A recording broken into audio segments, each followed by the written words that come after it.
welcome everybody, thank you for joining us. For those I've not met before, my name's Charlotte Murray. I'm Commercial Director with Marketing Delivery. We host the UK's leading marketing automation platform for the automotive sector. This is my colleague Jeremy Evans, Chief Executive. Morning all. You may or may not have seen him present before. There's a few familiar faces from the last 10 years of doing these in these theatres. And we're joined today very kindly by Carly Keeler from Ancaster Group. If you don't know Ancaster Group, they're celebrating their 75th anniversary this year. They operate 14 dealerships across 6 brands in the southeast of England. So Carly's very kindly offered to join us today just to help talk through some of her experiences using our platform and her broader marketing activity. So just before I move into omnichannel, just to talk about the whole measuring marketing success piece, you'll see throughout some of the slides that we're going to share today some benchmarks. These are actually benchmarks that we're now defining and delivering, and we look at these on a quarterly basis. The history behind it is I started looking at automotive email marketing benchmarks last December, and I was a bit dismayed to find that we get plugged into retail. And that's not really reflective of what we do. We don't sell clothes, we don't sell food, right? It's a different, more considered process. So when I looked at our stats versus standard retail where they get open rates akin of 20% and click-through rates of sort of 3%, I thought, well, this doesn't really fit. So the benchmarks that you'll see today are from our data. That's data across 500 retailers in the UK. And we do share those quarterly on our website and in trade publications as well, so you can get access to them anytime. So, without further ado, just to recap, omnichannel. So we hear it a lot now. This is the strategy of allowing customers to transact across multiple channels. That might be online, through to offline, and in other retail sectors, perhaps marketplaces, which is probably less so with automotive. And obviously that's about providing that personalised shopping experiences to consumers wherever they are in the journey. For marketers, however, that's about adapting a cross-channel strategy and making sure that we've got all the right sources of data plugged into the right place in order that we can effectively communicate with those customers wherever they are in that journey. So, I'm just going to play it's a 20-second video, so make sure you're focused on this. This was something that I organically happened upon on LinkedIn, and it just so happens this was produced by Carly's marketing team at Ancaster. Does it ring any bells for the marketeers?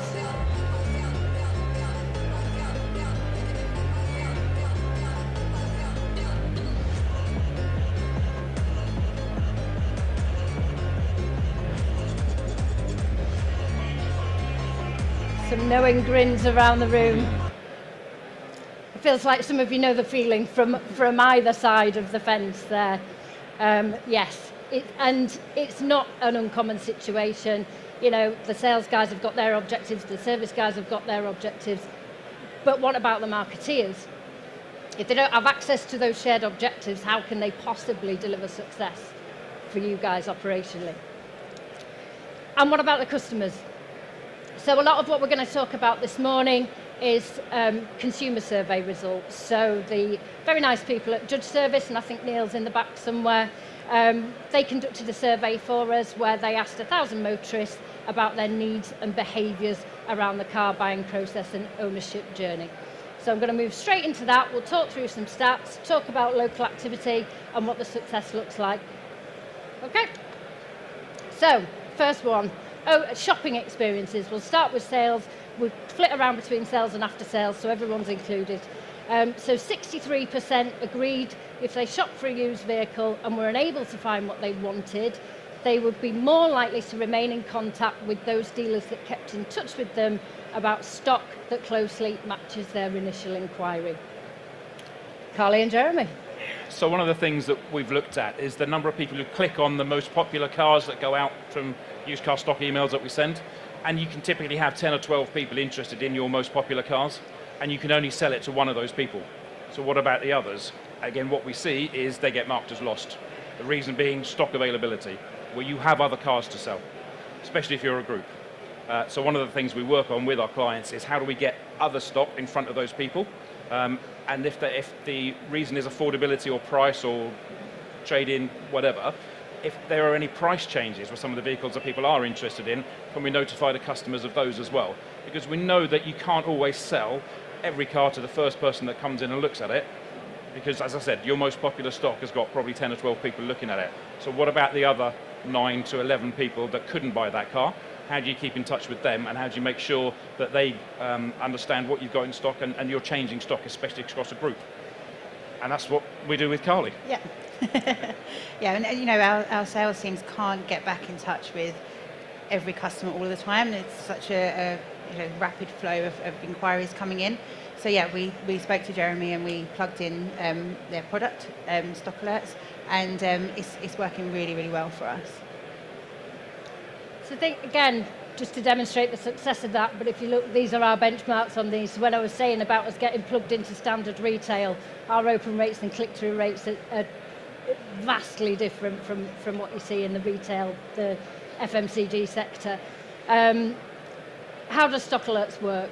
So going back to that point for marketing about bringing your data points together, we take your inquiry data, we take your vehicle inventory data, be that from your website provider or your preferred source where it's in a marketable state. So we've got your images, we've got a link back through to your website.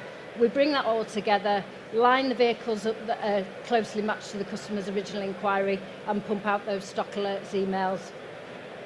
Within that, we've then got further AI that looks at the price point at which a customer engages. So if you've got a vehicle, a model range that can be quite vastly price differential with them, we then look at actually where is the consumer engaging, where are they clicking, so that for future stock alerts we start to hone down the stock that we're sending to them to make sure that it's the most relevant and appropriate for them.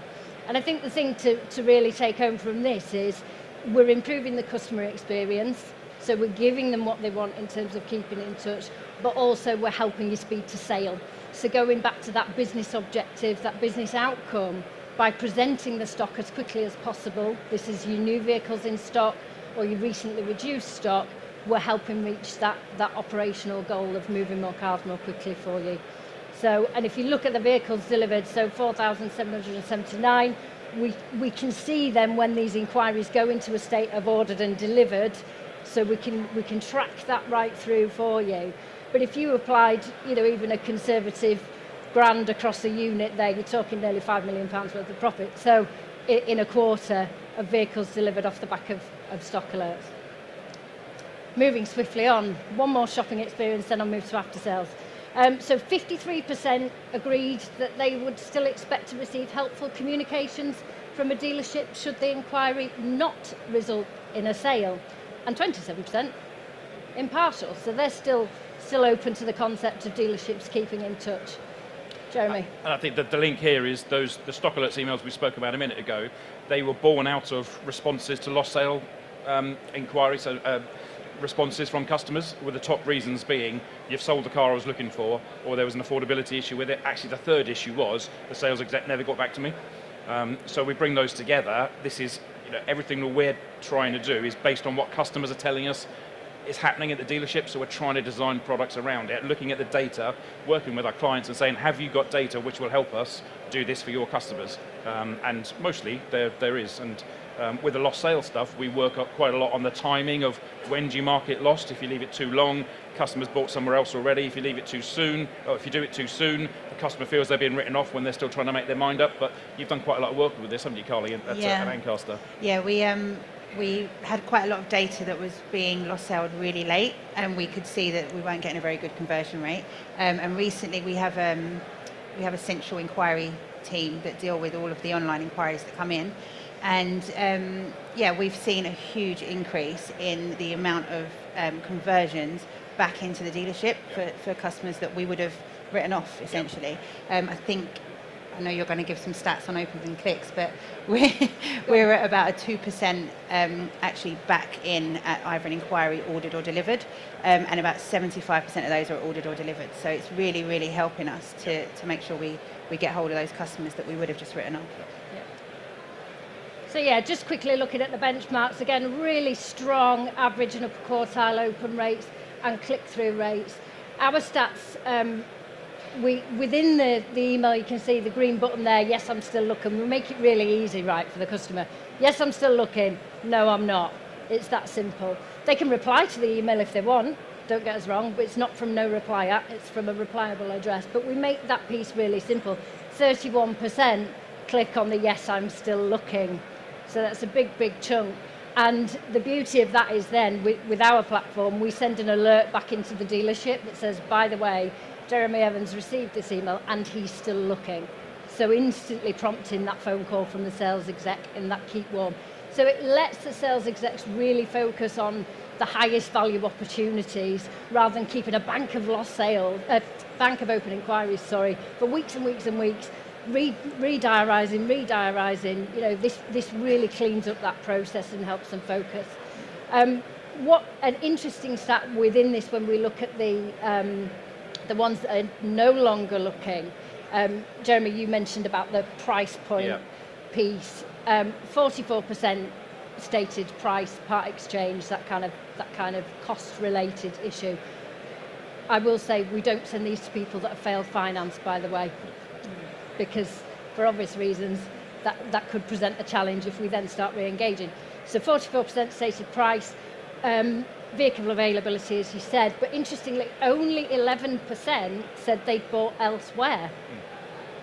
So 89% are doing something, there's something different. So there's a lot of business intelligence you can take from that and learn and move forward. And that's about, we're talking omnichannel here, so that's the customer sat at home on their laptop or on their iPad looking through cars.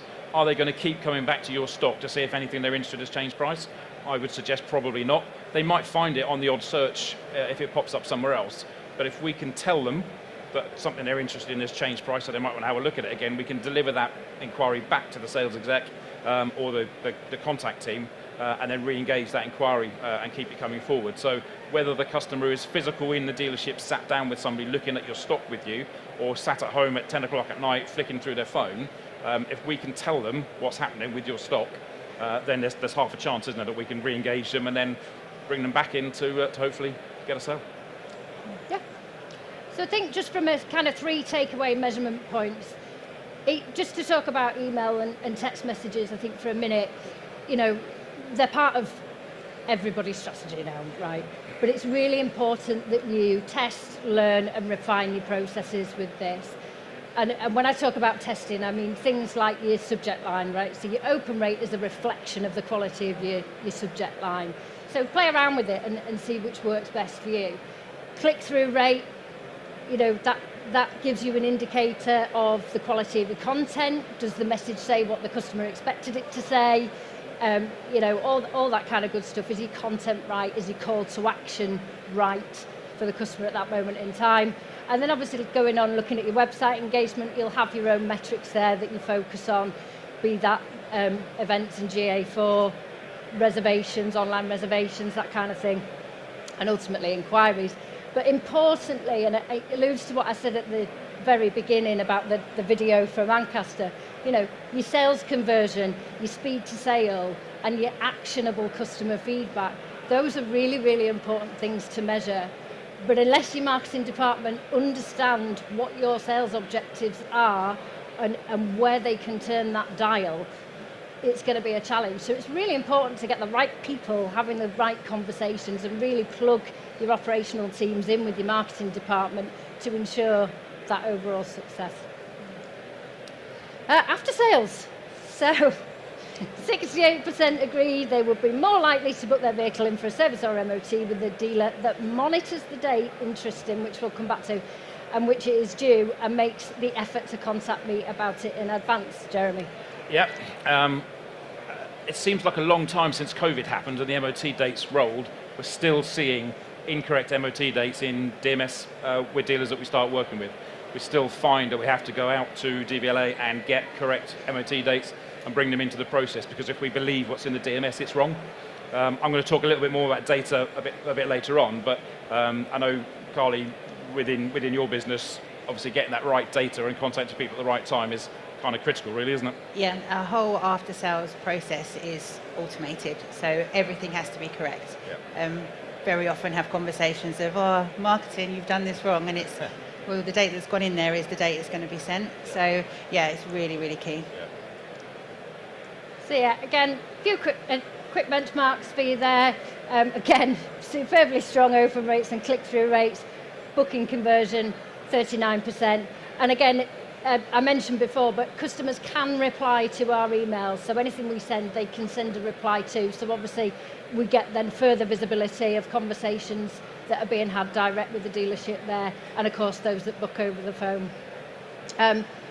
Interesting point that once a booking is confirmed, because again we're aggregating all this DMS data, so once a booking's confirmed, it drops out of the process. No more reminders will be sent to that customer. It goes into then a different customer journey that's designed around their upcoming appointment. What do they need to know?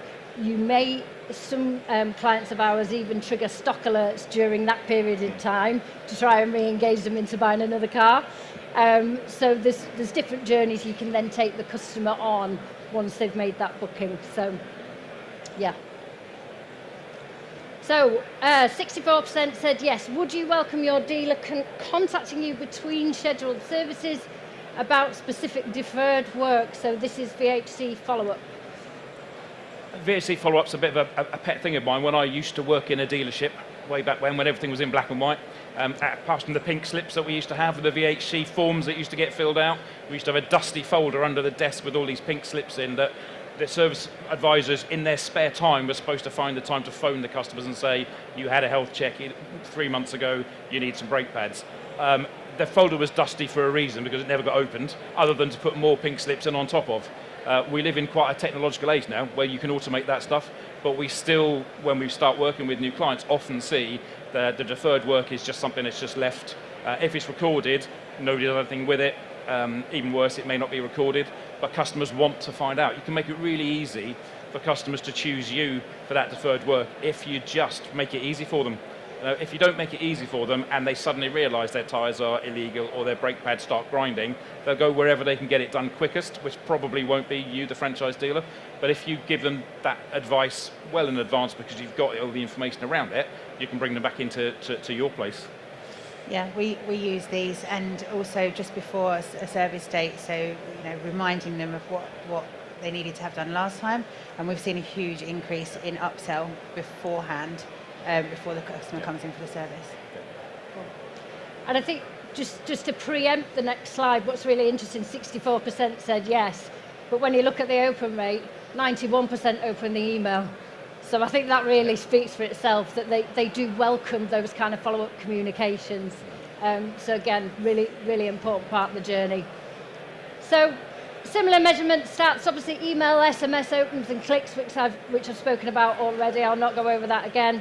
Obviously you want to be looking at your routine and deferred work bookings, looking at your booking retention rates there, and again that actionable insight. Try saying that when you've got a drink. Yeah, actionable insight that you gather from those replies, as Jeremy was talking about there. And I think another thing that probably we may forget sometimes is, as the marketing department's got a lot bigger job than just doing the email and sending the email out and getting the click right, because then they get to the website, customer gets to the website, then what? What's the onward journey? What does your landing page look like? Is your landing page delivering for you? Is that converting to those online bookings if that's the journey that you've got? So I think it's really important to put yourself in the customer's shoes when looking at those kind of landing pages and making sure that it's in a language that a customer understands, because the automotive sector is complex, right? But we all know it, we all understand it. So it's really important that you review those landing pages and look at those as part of that journey. So I think that's it from me on measurement in this moment in time. So social media. Oh, one of my stats has moved on my slide. My apologies. So as part of the consumer survey, we talk quite a bit about social media. So this is just the current UK user stats for social media channels. Interesting, when we talk about having a cross-channel strategy, obviously we want to include social media in that. But what we were chatting the other day about the TikTok stats, because you hear, everybody's on TikTok now, everyone's on TikTok, and TikTok's great, right? Yes, it has a growing audience. It's a different kind of content channel, but it doesn't replace Facebook or Instagram it's in addition to. And as we go through some of the stats that become evident about how the difference in how people consume media now versus when they used to come in with a Yorkshire Post rolled under their arm and, that kind of stuff. So, does always on matter? So we asked, when thinking back to when you last purchased a vehicle, did you conduct some of your research online? 49% said yes. 24% of that was Facebook, 11% Instagram, 7% X, and 7% was TikTok. And I think, again, I certainly, I would imagine a fair few of you in the room are probably in some form of groups or something like that on Facebook that either talk about the car you drive or a car you're interested in driving, or there's the Women Drive Electric group, which is a huge community of people that some do drive electric, some don't yet, but are looking to do so. So, there's all these groups on there. People join those to do the research, to understand the product that they're perhaps considering, but Meta then takes that data and takes that level of interest and says, all right, okay, we can show you an ad about that. Moving me on to 40% agreed that relevant advertisements from vehicle dealers on social media platforms would influence their decision to purchase a vehicle from them, and 27% impartial. Interesting point on this one again, 59% of 17 to 35-year-olds said yes, they agreed. So just going back to that point about how people consume media now, and that they fully expect, I think, to receive ads now, the 17 to 35-year-olds. So when you're looking at your stock profiling and you're thinking about who your target audience is, just bear that stat in mind. And for after sales, 35% agree, 26% impartial. When I need to service my car, relevant after sales related ads would be welcome. So I highlight the word relevant because I think it's very important at this stage that it is a more targeted ad campaign, which I'll move on to in a sec. But I think knowing that people are welcome to those kind of advertisements now gives you an opportunity to drive your content in a different way to those younger audiences. Social media, you guys, thoughts? We get asked by clients who advertise on social media, should we turn it off every now and then? Should we stay on all the time? Budgets are a bit squeaky at the minute. What should we do? And I normally answer with, do you ever turn your website off? Because you wouldn't, would you?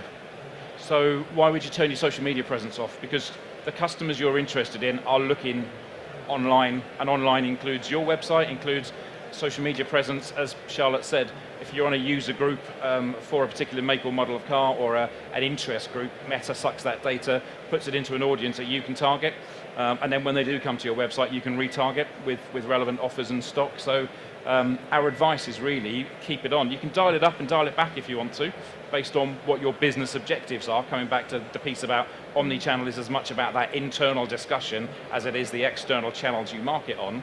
You can certainly dial it up and dial it back, but our recommendation is, why would you turn it off? We can measure it, so we're going to go on to the measurement slide in a minute, but we'll talk about how we can feed inquiries back into the Meta platform to find out people who have made inquiries and made sales have seen the ads, so you can refine your ad strategy around that, but you can measure it. Why wouldn't you keep it on? You can change it really quickly. So if something's not working, you can change it for something else and see how well that works. So learn quickly, fail fast, all of those phrases that are kind of bandied around the place, but keep it on, but keep it agile, I guess. Yeah. We have always on social ads, and the reason for trying to create more fun content like that is trying to get around the algorithms to get more people to view those, because then they can fall into those ad groups for being interested. So it's making sure that everybody, as we were saying earlier, all your sales teams understand why marketing are turning up and asking you to jump in the back of a van, because we need everybody to engage, because the more engagement we get, the better our ads perform. Yeah, and I think just the bottom point here, dynamic custom audiences. So you'll have probably, if you work in marketing, you use social media, you'll have heard of custom audiences. So that's when you take a pot of first-party data and you go, I want to target these people with an ad, and that's your specific group of people. We now operate with dynamic custom audiences. So what that enables us to do is to have a live data set of first-party customer information within a given date period. So going back to that after-sales point, if you've got people that are due a service, for example, and you've got an email strategy that's sending them out booking reminders, you might want to drop them into a dynamic audience pot that says, we do buy now, pay later, but the interest-free payment plans, for example. I was trying not to name any names, but you might have those kind of things. You might want to sell some further benefits of a consumer coming to you for that service or after-sales appointment. So you kind of, it's a double-edged approach, I guess, to reaching that customer, just to support and reinforce that message. So yeah, again, Jeremy alluded to a couple of the points on here, but website traffic and related engagement, that's a given. Your cost per sale and your cost per inquiry rates. So with social media, why would you not measure your cost per sale and cost per inquiry rates from the traffic that you're getting through your GA? Any other media you would do exactly the same, right? So your classified ads, you would do the same, and any other channel. And then the important piece here is offline conversions. So we launched offline conversion reporting in July this year, so it's very, very early days. But already I am delighted to report that we've delivered 1,165 opportunities back into our retailers. So what offline conversion reporting allows us to do is we take inquiry and order data from those feeds that we're already getting anyway from the retailer clients, and we pump that into a Meta API that then presents back to us, this person that has placed this order has been exposed to your ad. So we can attribute that advertising directly back to that inquiry or that order, which is a game changer really for social media, because those dots have typically been incredibly hard to join without hellish manual intervention and analysis, should we say. And absolutely delighted to report the best performing campaigns we've seen. We've had a cost per inquiry of less than a tenner, which is brilliant, and cost per sale £13.92. So I think we're all very, very pleased with the initial results of that. They were good enough that it made the deck. Yes. So, data. Jeremy always does this bit. I always do this it. bit, yeah. So a lot of you will have hear me banging on about data, but the more omni-channel we get, the more important data is. So, we've spoken about the importance of data for literally for years, and it's something that is the core of our business and it's core of the work we do with our clients. But the more omni-channel you get, the better. The more important it is. Any intelligent automation, whether they call it AI, machine learning, or just automation, is only as good as the data it's fed. So if your data's not good enough, your automation won't be good enough, your AI won't be good enough, your machine learning won't be good enough if it's learning from bad data. What are we talking about when we're looking at data? With the three C's, capture, consent, and cleanse. So we're getting pretty good now as an industry at capturing email addresses and capturing mobile numbers. The consent rate is differing across clients, let's put it that way. Some are better than others. Why is consent important when you can use legitimate interest? Well, you can only use legitimate interest if it's legitimate at that time. If somebody doesn't buy a car from you, you can't then contact them 3 years later to say, are you looking for another car if you don't have consent? Legitimate interest won't stack up. Consent is key, is important, is as important as ever. So we need people to do it. We also need the data being kept up to date. Really, 40% of the records that we look at across the deals we work with have a change of keeper. That's either they've sold it, it's been stolen, or it's been scrapped. Typically, they've sold it. The scrapped and stolen is much smaller, but. We looked at, what does it say here on the numbers? We've looked at 3 million vehicles recently for various different cleanses, and 40% of them aren't owned by the people that own them anymore. So there's a lot of people out there that you're trying to contact, and quite a lot of the work we've done with some of our newer clients has been to look at when you're making your outbound calls for services or when you're sending your emails out, how many of those people are not booking because they don't own the car anymore? How much time are you wasting through your contact centre trying to phone people who don't own the car anymore? How many people are you winding up as potential customers because you're contacting them about cars they don't own anymore? And that's subject close to your heart, Carly, isn't it? Yeah, we have a really robust system for cleansing our data. We have a specific person, so we get the reports back, and then we make sure that every day everything's cleansed. Thankfully, when we looked at Carly's data at Ancaster, it was one of the better ones. So we've looked at some of these numbers before, but if customers agree or are impartial, which kind of means they agree but they don't want to admit it, that it's important to them and that they're open to receiving useful information from their dealers, you can't deliver that if your data's not right. So customers are open to it, customers are engaging with it. We've shown you some of the stats that we've had in here. Open rates up to 91% on emails sent. Some of the engagement rates and some of the social media work is up in the 90s%. That's only because the data works and the data's good. 68% of people agree that they book their service and MOT in with a dealer that monitors the date, but actually I think the open rates were higher. Yeah. So 68% of people say they agree, but actually more than that are actually engaging and doing it. So here's a killer question. In the omni-channel world that we live in these days, when I shop for a new or used vehicle, I would prefer not to visit a showroom at all. Let's have a show of hands to see where we think that number is. Who thinks it's less than 5%? Nobody. Who thinks it's less than 10? Couple at the back. 20? Yeah, a few more going up. Higher, more than 20? So the actual answer is 20% agree, but 23% were impartial, which in my view means they would if it was easy. So there's 20% that say, yeah, I don't want to go to a showroom, don't particularly like the experience, I want to buy, actively want to buy it without having to go to a showroom, and another 23 are saying, well, if it was easy and I could, I probably would.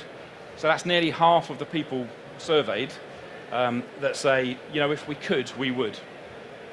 So in an omni-channel world, you have to be as sharp offline as you are online. The information that the customer sees online needs to match what you've got in the dealership, so if they do come in, they haven't got to start all over again. And that all starts and ends with the data. And again, I sound like a stuck record, but I make no apology for it, because it's what I've been standing up here talking about for the last 10 years or so, but it's getting more and more important every year we go by, because the tech gets better every year, but it's only as good as the data that gets fed into it. So in summary, conscious that we're up against the clock, what we see across omni-channel is the right people with the right objectives, coming back to the point that Carly and Charlotte have been making, with the right data and the right processes. So the channels that you put your marketing messages across are important, but they're only as important as the objectives that sit behind it and the data that powers it. So, very conscious that we are over time. We've got a report on all this stuff, and we've got a stand over there by Auto Trader. So if you want to know any more about this, come and find us and we can take you through it in a bit more detail, because as you can tell, we've got loads to talk about and we love talking about it. So I would ask if anybody's got any questions, but I think they're about to kick us out. So by all means, if you want to hang around here while we pack up, we'll have a chat with you. But failing that, pop over the stand and have a chat with us, and we can take you through all of this stuff in a bit more detail. Thank you. Thanks, guys. Thank you.